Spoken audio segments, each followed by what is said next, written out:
La direction de l'orientation et des bourses du ministère de l'enseignement technique était en tournée dans la ville de Côte d'Ivoire elle aussi.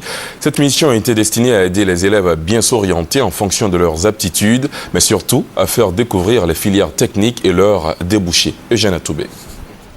Toutes les filières du ministère de l'enseignement technique et de la formation professionnelle ainsi que leurs débouchés ont été présentées puis expliquées aux élèves de 3e et terminale des collèges et lycées dans les régions du Guémon et du Tonkoui.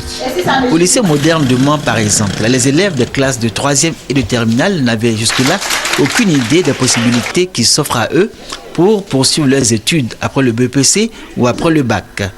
Cette méconnaissance, les élèves des autres établissements dans le Guémon et le Tonkoui la partageaient hélas. Mais avec la caravane nationale de sensibilisation et d'information, ils ont aujourd'hui une claire idée du choix qu'ils voudront opérer.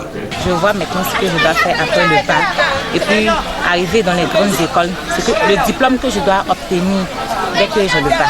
Contrairement aux préjugés qui entourent le ministère de l'enseignement technique et de la formation professionnelle, ce ne sont pas les vauriens qui y vont, ce ne sont pas les vieux qui y vont, mais plutôt des jeunes, très jeunes et les méritants. Il est mieux dès maintenant de faire le choix de l'apprentissage d'un métier parce que l'enseignement technique et la formation professionnelle, c'est surtout ça.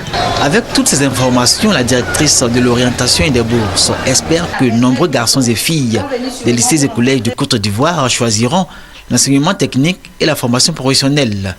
Ce sera, selon Bomba Kamagate Nama, un grand pas de fait pour leur avenir. Pour ces jeunes garçons et filles, la voie royale pour l'auto-emploi et l'entrepreneuriat.